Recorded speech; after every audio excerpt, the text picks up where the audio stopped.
ठुकरा के मेरा प्यार मेरा इंतकाम देखे। बंगाल के लोग हर बार इनको बड़े बड़े रसगुल्ला खिलाकर वापस दिल्ली भेज देते हैं कि पत्ते तो झड़ते हैं उठाता है कोई कोई, वादे तो सभी करते हैं निभाता है कोई। मतलब वोट है तो नोट है और वोट नहीं तो नोट नहीं। कि बहुत हो गई महंगाई की मार, अब की बार मोदी सरकार। आम आदमी हवाई चप्पल बेच के हवाई जहाज चल रहा है। धन्यवाद अध्यक्ष महोदय, आपने मुझे बोलने का मौका दिया। मैं अपनी पार्टी की भी आभारी हूँ for this opportunity.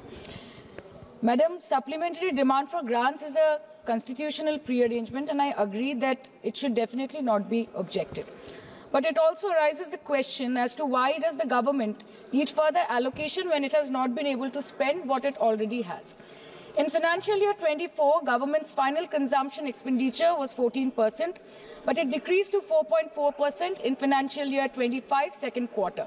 This means that the government has spent much less this year as compared to last year.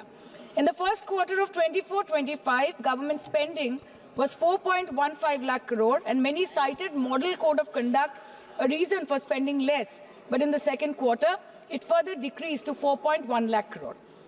Madam, to my simple understanding, this grant is being demanded from the exchequer, but this is the money which is collected from the people and it is meant to be spent for the people. Since Professor Shogata Rai has already spoken about the technical aspect, today I choose to speak on what this government has delivered to the people of this country, the utilization of resources and departments it's seeking additional grants for, and also its complex relationship with the state of West Bengal. Sir, इनके bulldozer के चलते madam Bharat के लोग सवाल पूछना भूल गए और भारत की जनता आजकल इतनी भूखी है कि खाने को धोखा भी खा लेती है। मैडम, भारत में एक मिडिल क्लास जो एक साल पहले एक वेजिटेरियन थाली 100 रुपए में खाता था, आज वही वेजिटेरियन थाली 152 रुपए की हो गई। टमाटर की कीमत 247% बढ़ गई, आलू की कीमत 180%, लहसुन 128% और तेल नमक आटा मैदा 18%। पहले आम आदमी पॉकेट में पैसा लेके बाजार जाता था और थैली भरकर सामान लाता था, लेकिन अमृतकाल में आदमी थैली भरकर पैसा लेके जाता है और पॉकेट में आलू टमाटर प्याज लेके घर वापस आता है। सर, माननीय वित्त मंत्री ने पहले कहा था कि बहुत हो गई महंगाई की मार, अब की बार मोदी सरकार, और आज उनके विचार में inflation is an international problem, महंगाई एक अंतरराष्ट्रीय समस्या है। तो विश्व गुरु विश्व बंधु इस अंतरराष्ट्रीय समस्या का समाधान क्यों नहीं कर पा रहे हैं? Ma'am, 74% of Indians are unable to afford a healthy diet. The household savings have plunged to a 50-year low. Around 48% of the households in this country are facing a financial crisis क्योंकि उनका खर्चा उनकी कमाई से ज्यादा है। The economic inequality in India is a 100-year high. The country's GDP growth rate for the second quarter 24-25 decreased to 5.4%, which is the lowest in 2 years. The government's total debt has reached a staggering 176 lakh crore, and the total debt is expected to soar up to 185 lakh crore by the end of the financial year. आज आपके उधार की वजह से हर हिंदुस्तानी पर 1.25 लाख का बोझ चढ़ गया और आप उनकी मजबूरी को अपनी ताकत समझते हैं। बंगाल में ऑल इंडिया तृणमूल कांग्रेस की प्रदेश युवा अध्यक्ष होने के नाते मुझे हर दिन कई नौजवानों से बात करनी पड़ती है। वो मुझे ये पूछते हैं कि मोदी जी ने हर साल 2 करोड़ नौकरी का वादा किया था, अर्थात 10 साल में 20 करोड़ नौकरी। उन नौकरियों का क्या हुआ, उन वादे का क्या हुआ? मैं बस उन्हें यही कह पाती हूँ कि पत्ते तो झड़ते हैं उठाता है कोई कोई, वादे तो सभी करते हैं निभाता है कोई कोई। Ma'am, as per the latest report by CMIE, the unemployment rate has risen to 9.2% in June 2024 as compared to 4.9% in 2013-2014. Female unemployment rate is much higher at 18.5% in June 2024 as compared to 7.7% in 2013-14. Around 37% of working women are unpaid. In rural areas, this figure is at a horrific 43%. प्रधानमंत्री जी बोलते हैं सबका साथ, सबका विकास, सबका विश्वास। अगर ऐसा ही है तो भारत के लोग आज देश छोड़ के क्यों जा रहे हैं? 2018 से लेके 2023 के बीच 6,70,000 भारतीय ने अपनी नागरिकता त्याग दी। सिर्फ 2022 में ये संख्या करीबन 2,25,000 की थी। In 2022 alone, 7,500 high net worth individuals with a net worth of more than 8.3 crore or more left India. नवंबर 2022 से सितंबर 2023 सिर्फ 10 महीने में 96,917 Indians were arrested attempting to cross the United States illegally. Modi ji कहते हैं कि वो सबके साथ है, मगर ये आंकड़े बोलते हैं जो सबका होता है वो किसी का नहीं होता। और बंगाल के साथ तो कुछ अलग ही रिश्ता है इनका। The relationship is that of quid pro को, ठुकरा के मेरा प्यार मेरा इंतकाम देखेगी। मतलब वोट है तो नोट है और वोट नहीं तो नोट नहीं। As per the available reports, as on 19 July, rupees 1.23 lakh crore is already due from the government of West Bengal against flagship programs like Manrega, PM Awas Yojana, Gram Sadak Yojana, National Health Mission, Central Food Subsidy.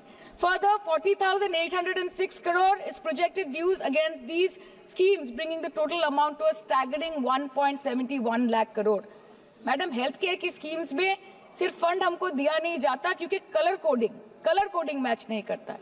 सो आप सबका साथ सबका विकास जो बोलते हैं, is it hinging on colour coding? आपको रंग पसंद नहीं तो आप बंगाल के लोगों को पैसा नहीं दोगे और फिर आप आके बोलते हो कि हम बंगाल में जीत क्यों नहीं पाते। Ma'am, this is the reason, this step motherly attitude, जिसके लिए बंगाल के लोग हर बार इनको बड़े बड़े रसगुल्ला खिलाकर वापस दिल्ली भेज देते हैं। Even after making several attempts to crush our aspirations and our economy, Bengal government stands tall and true towards the commitment towards its people.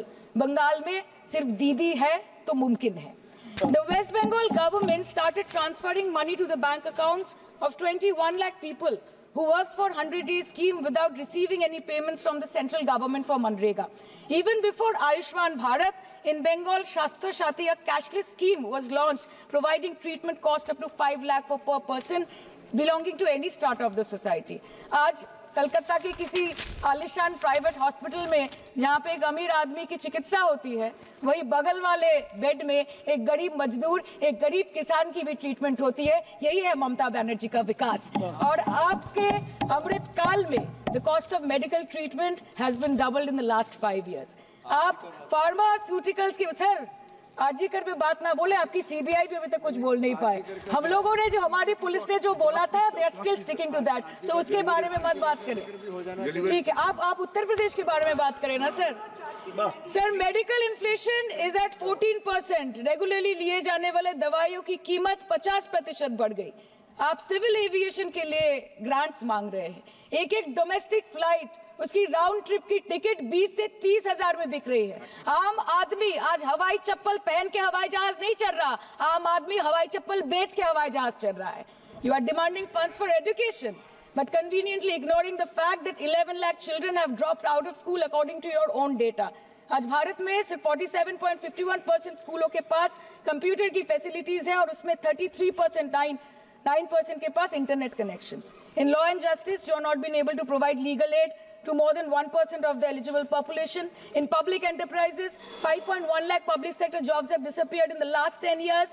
Railway में करीबन 2.5 लाख पोस्ट बाकी हैं और उसमें से वैकेंसी है इन क्रिटिकल सेफ्टी कैटेगरीज। नए भारत में आजकल ट्रेन पटरी के ऊपर कम और पटरी के बाहर ज्यादा चलती है।